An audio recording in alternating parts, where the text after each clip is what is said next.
Hello everyone, very good morning to all of you. तो आज का जो हमारा सेशन है उसमें हम स्टार्ट करेंगे कि आपका जो इंडक्टर होते हैं, इंडक्टेंस हैं, जो भी सेल्फ इंडक्टेंस है वो आपके टाइम वेरिंग होने चाहिए। तो यहाँ पे हम एक टॉपिक आपका बहुत इंपॉर्टेंट है, दैट इज डायनेमिक एलिमेंट और डायनेमिक सिस्टम। तो यहाँ पे सबसे पहले हम बात करते हैं कि डायनेमिक सिस्टम है क्या और डायनेमिक एलिमेंट किसे बोलते हैं।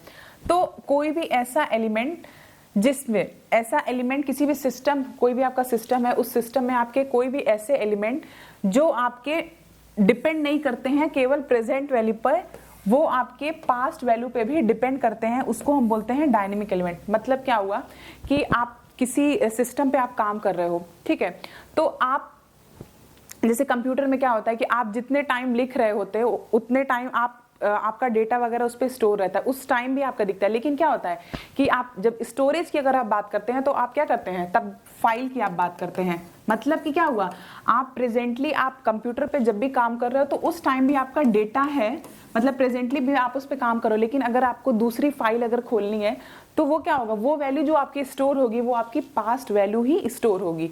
तो वही यहाँ पे कह रहे हैं कि जो आपके डायनेमिक एलिमेंट या फिर डायनेमिक आपके सिस्टम जो होते हैं उसमें यही होता है कि ये आपके खाली प्रेजेंट वैल्यू को ही ना आपके स्टोर करके वो क्या करता है, प्रेजेंट वैल्यू पे आपके नहीं डिपेंड करता है, बल्कि आपके जो भी पास्ट वैल्यू है उस पर भी आपका डिपेंड करता है।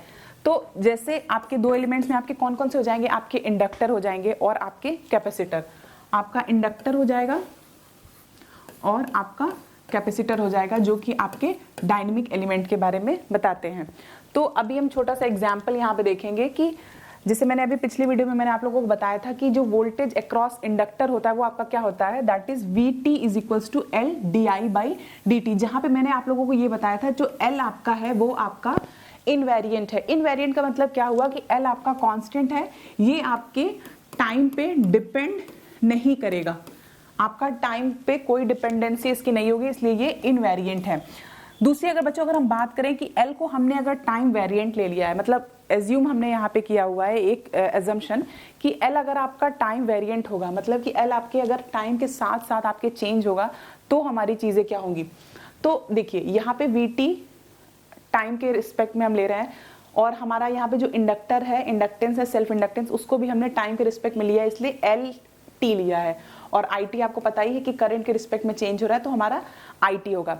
अब देखिए यहाँ पे डिफरेंशिएशन है आपको, तो हमें पता है कि डिफरेंशिएशन की फॉर्मूला क्या होता है, फर्स्ट फंक्शन, इसको आप फर्स्ट फंक्शन मान लीजिए और इसको आप सेकेंड फंक्शन मान लीजिए। तो फर्स्ट फंक्शन इंटू सेकेंड का डिफरेंशिएशन मतलब DIT/dt plus second function IT into first function का डिफरेंशिएशन L/T/dt।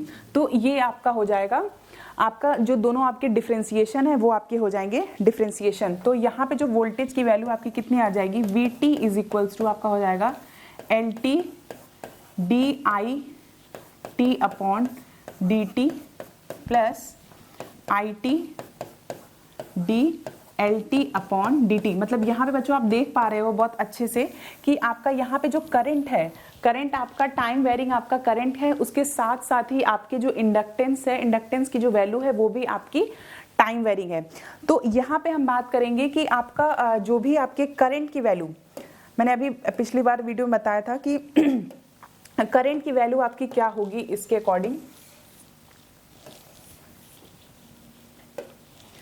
मतलब क्या हुआ कि आपका यहाँ पे दिया हुआ है ना कि टाइम आपके क्या है, L आपके क्या है, टाइम वेरिएंट है। तो हम अगर करंट की वैल्यू को अगर हम निकालना चाहें तो आपका क्या हो जाएगा, V इज इक्वल्स टू आपका यहाँ से आप देख लीजिए V of T is equals to आपका हो जाएगा LdI/dt। तो अगर बच्चों यहाँ से हम I की वैल्यू को अगर हम निकालना चाहें तो हमारा क्या हो जाएगा, I की वैल्यू को अगर हम निकालना चाहें तो यहाँ पे आपका देखिए डिफरेंशिएशन है। अब दोनों साइड आप डिफरेंशिएशन को, हमें I की वैल्यू निकालनी है, तो I की वैल्यू को निकालने के लिए हम क्या करेंगे, I की वैल्यू को निकालने के लिए क्या होगा, हमें दोनों साइड हम डिफरेंशिएट करेंगे तभी हमारा ये हमारी I की वैल्यू निकलेगी। तो हम क्या करेंगे, इंटीग्रेट करेंगे, सॉरी डिफरेंशिएशन का जो अपोजिट होता है वो इंटीग्रेशन होता है। तो हम यहाँ पे दोनों side, both side integrating on both side आपके इंटीग्रेट करेंगे तो आपका देखिए क्या हो जाएगा, integration of V of T into dt is equals to L integration of I into T into D T. ये आपका हो जाएगा सॉरी यहाँ पे ये आपके यहाँ पे इंटीग्रेशन मैंने किया है ना, तो इंटीग्रेशन से आपका डिफरेंशिएशन कैंसिल हो जाएगा, एल इंटू आपका आई बस यहाँ पे आ जाएगा।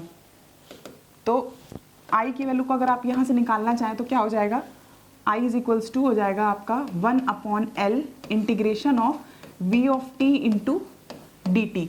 मतलब यहाँ पे क्या होगा कि आपका जो भी इंडक्टर है, इंडक्टर में आपके जो करंट फ्लो हो रही है I, इसके क्रॉस आपका वोल्टेज V है, ये इंडक्टर आपका L है, तो I जो होगा वो आपका हो जाएगा 1/L integration of V of t into D T. ये आपका हो जाएगा करंट का इक्वेशन आपका इंडक्टर के लिए, और ये आपका हो जाएगा इंडक्टर के क्रॉस आपका वोल्टेज। यहाँ पे मैं क्यों निकाल रही हूँ करंट और आपके वोल्टेज, क्योंकि आपको पावर निकालना होगा।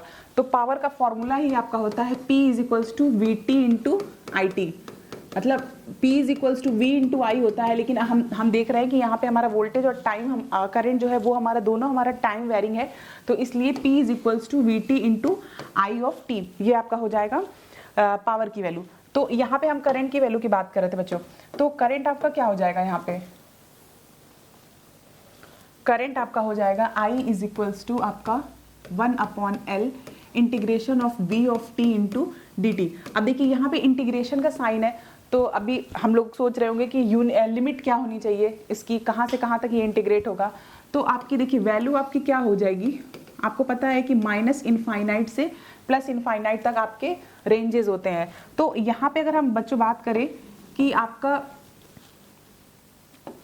रेंज क्या होगा, तो यहाँ पे इंडक्टर के लिए हम लेते हैं माइनस इनफाइनाइट से पर्टिकुलर टाइम t तक, मतलब हम कितने समय तक अपने जो हमारा इंडक्टर है वहाँ पे हमें कितने टाइम तक करंट हमें मिल रही है। ऑब्वियस सी बात है ना कि आई जो है वो आपके टाइम के रिस्पेक्ट में है, तो ऐसा तो है नहीं कि आपका कोई भी टाइम आपका हो जाएगा, कोई एक पर्टिकुलर टाइम आपको फिक्स करना पड़ेगा।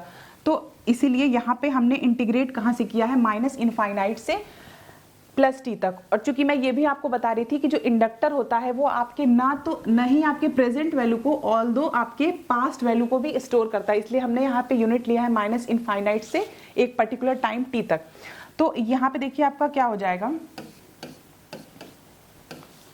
यहाँ पे आपकी वैल्यू हो जाएगी माइनस, इसको अगर हम हम लिमिट को अगर ब्रेक करना चाहें तो I of T is equals to हो जाएगा माइनस इनफाइनाइट से 1/L v of t into D T, और प्लस 0 से आपकी कितने हो जाएंगे पर्टिकुलर टाइम t तक, 0 से t 1/L v of t into D of T. तो देखिए बच्चों ये जो वैल्यू आपकी हो जाएगी 1/L into V of t into D T, ये आपकी इनिशियल करंट होती है, that is called the initial current of inductor. कितनी आपकी इनिशियल करंट आपकी किसी भी इंडक्टर में स्टोर होगी वो आपकी कहा जाएगा उसको initial current, that is I of T is equals to I of 0, मतलब आपका इनिशियल करंट आपकी कितनी स्टोर है, that is I of 0 1/L into 0 से t v of t into D of T. तो देखिए यहाँ पे हमें ये कंक्लूजन मिला कि जो हमने अभी डायनेमिक सिस्टम या फिर डायनेमिक एलिमेंट पढ़ा था वो आपका ये कहता है कि आपका जो भी सिस्टम है उसमें एलिमेंट आपके ना ही केवल आपके प्रेजेंट वैल्यू पर डिपेंड करते हैं, बल्कि आपकी जो पास्ट वैल्यू है उस पर भी आपके डिपेंड करते हैं। तो thank you so much, next हम बात करेंगे।